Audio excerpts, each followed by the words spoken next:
thing called tuna sashimi. 3, 2, 1. Hello, Tunia. Welcome back. It's that time of month. This time is my August pickup videos. I got this joystick here. Didn't pick this up in August. I showed you this before. It's my converted Dreamcast stick with my nice artwork I printed on top and my Shimizu joystick and Shimizu buttons. But anyway, I don't know if if you're a regular user of arcade sticks, you'll find if you start using them, they slip off your lap all the time. Some of them's got metal bottoms, some put little tiny rubber feet, but the rubber feet do shit all unless you put them on a work surface. But yeah, so what I did, you can get sticky felt to put on the bottom of these sticks, which is what I did originally, which does cut down the movement quite considerably. But I decided to buy I don't know if you can really see it there, a stick-on sheet of neoprene. It's a bit rough cut, as you can see, but this 5mm neoprene was pretty hard to cut. But yeah, stick-on neoprene on the bottom. As you can see it's quite squashy, 5mm.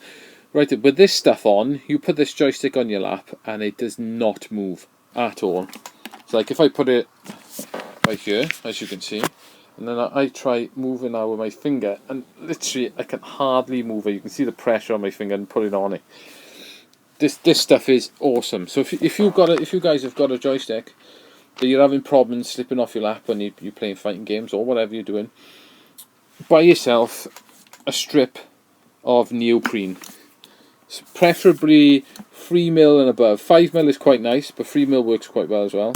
But the 5mm has got some really nice tight sticky stuff on it, and this will not move at all off your lap, so that's what I've done with that. But one of the other reasons for doing that is this joystick is converted. I got a PS2 pad on the inside and it's converted to PS2.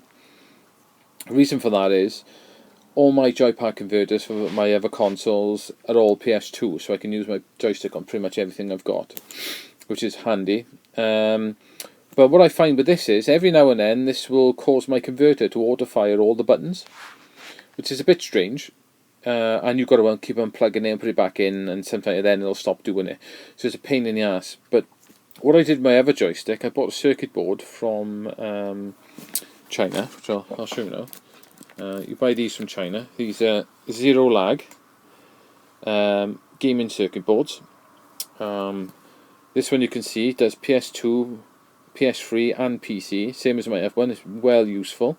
You can use a joystick on all three of these machines once you get it set up. And what this comes with then, it comes with two piles of wires, which these ones go to the buttons, and this one here goes to the actual points on the joystick on the inside. And as they're arcade sticks, they just clip in. And then comes with this cable here, which has a PS2 connector and a USB connector on. So this setup here does not make my converters auto-fire. So what I'm going to do is later I'm going to convert this stick. I'm going to take out the joypad on the inside and then solder it off, and then I'm going to stick all these on the buttons and the stick, and then I'm going to be able to use this on PS2, PS3 and PC, which is well handy, and it'll stop my buttons going into auto-fire all the time, which gets annoying after a while when you've got to keep on plugging it. So that's why I bought there with the joystick, and with the neoprene on the bottom, this stick is going to be pretty sound. The actual joystick in itself is a Shimizu LS32 stick. I definitely recommend these sticks for shoot 'em ups. They're amazing for shoot 'em ups. They just very, very low sort of movement on them, so you just got to touch them slightly and they move. They're really soft sticks as well, not soft as sandwich, but they're really good for shmups, and they're really good for standard console games. But I wouldn't really recommend them for fighting games. You're better off with an LS40 or a sandwich stick for fighting games. But these, when it comes to playing your normal games, your console games, your shoot 'em ups, the LS32 is pretty much perfect for that. I'll say it's got my Shimizu buttons. But anyway, that's what I'm going to be doing with my joystick later, doing a bit of conversions. So I'll move this out of the way. And I don't know whether you watched my other video with the Atari 2600 clone console. and my special guest, the Mighty Oak. But anyway, the Mighty Oak needed some cash, so he was selling some of his Mega Drive games off, and he sold one of his Mega Drives. So I decided to buy a load of games off him. I've been trying to get games off him for ages, but he's a tight bugger and he won't sell them. But he decided to get rid of them, so I bought a few. So I'll run through what I've got. The first one I had off him was Sonic 2. These are all, most, apart from two of them, are all boxed. Sonic 2, nice box, booklet and everything. Like, I had an unboxed version of this, but since he was selling it, I thought I'd have, it's got the original price on it, $39.99. I thought I'd have this one off him, may as well. So that's that. I also had Mega Drive Classic, Rambo 3. I haven't played this in a long time, but I remember it being good. You run around like mazes and shooting, and you've got to shoot the planes out. So I had Rambo 3 off him.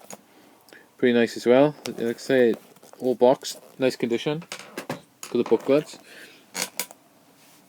I had these two absolute classic platform games. These were probably the two best Disney games of the 16-bit generation. I know there was quite a few, but these two were very, very good, especially Castle of Illusion. And they got them both from one cartridge, so you can't really fault that. Quite a nice box as well. So yeah, I jumped and had that off him. I've also got an unboxed copy of Quackshot, so if anyone's interested in a trade for another unboxed Mega Drive game, give me a shout. The other thing I got is Virtual Racing. This is conversion of the arcade. This uses some extra chips in the cartridge. It's a pretty good version actually. Mega Drive does a fairly decent conversion considering. The cartridge is also humongous. As if I get the booklet out of the way. As you can see, the cartridge is massive. So it's got the VP chip inside it, which was like the Mega Drive equivalent of the Nintendo Star Fox chip. I can't remember the name of it. So yeah, so that works really well. I'd be surprised how good 3D that actually is. I had Dick Tracy off him as well. This is like I don't know, like a sideways scrolling sort of shooter slash thing, running around, shooting guns, pretty much like a Master System version but better. Yeah, so that's Dick Tracy. I had that. Crew Ball. This is basically a pinball game. I think it's made by Electronic Arts, as it says in the case. It's not a bad pinball game. It's nowhere near as good patch as Devil Crush or Alien Crush, but it has some Motley Crue music, and I was playing it for a little bit before I bought it off him, and it's okay. Like I had it off him pretty cheap, so I can't complain. But yeah, so I thought I'd have that. Add it to my collection.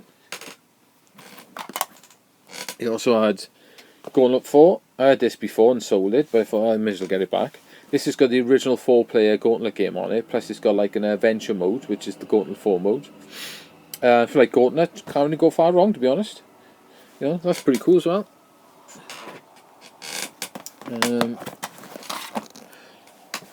California Games. Love the Master System one. This is pretty much looks like the Master System one, but just a bit nicer looking.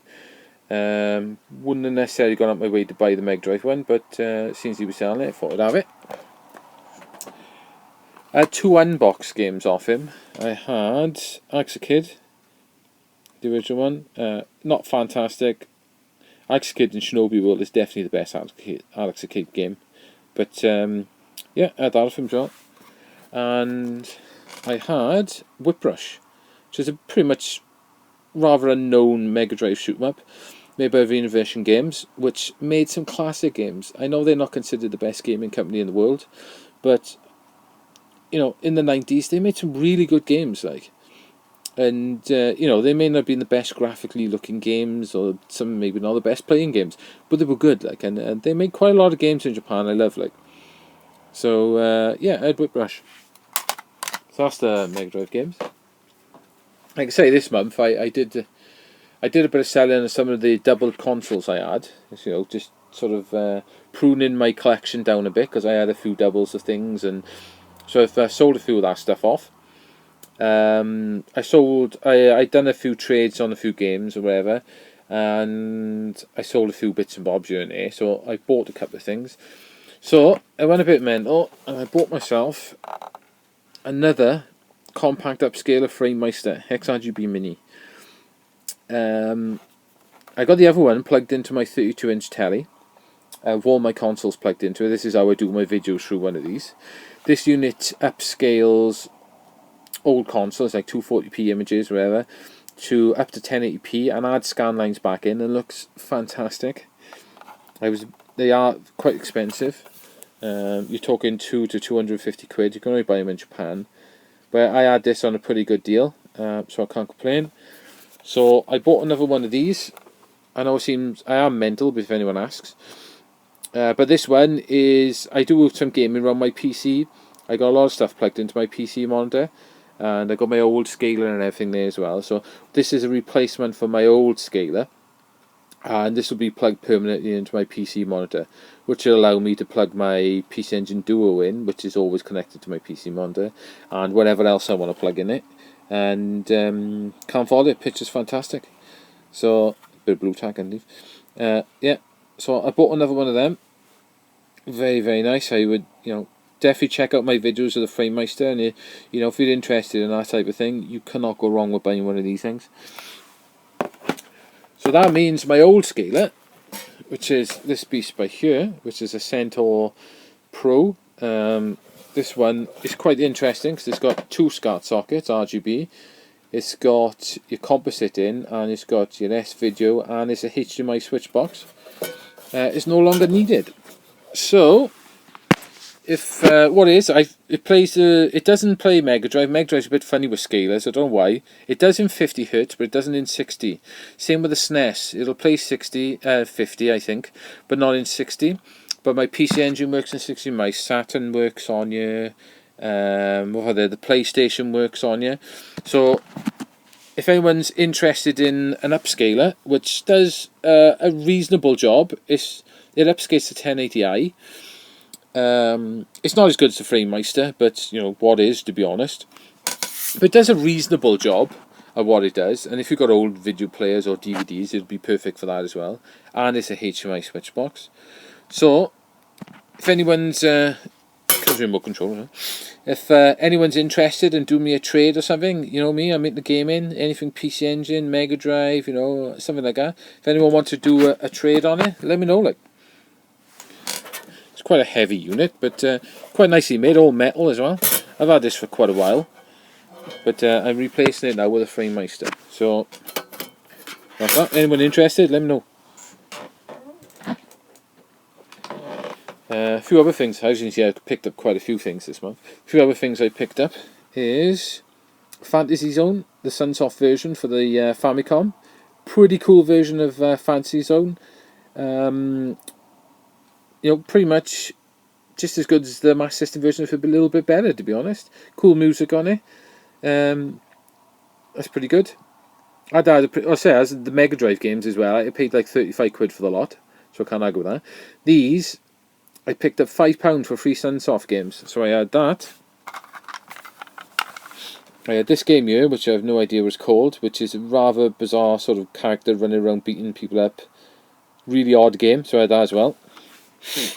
And I had Route 16, which is it's almost like a Pac-Man clone. But it's quite interesting because you got like a board, you get like the Pac-Man screen, and then if you go off the screen, it zooms out and you get a massive screen with loads of square sort of like city blocks or whatever it looks like. And then when you go into one of the city blocks, it zooms back in, and then you get like a Pac-Man screen. So it's different. It's interesting. I'll give it that. So I paid like £5 for the lot of them. So I had them free as well for my Famicom.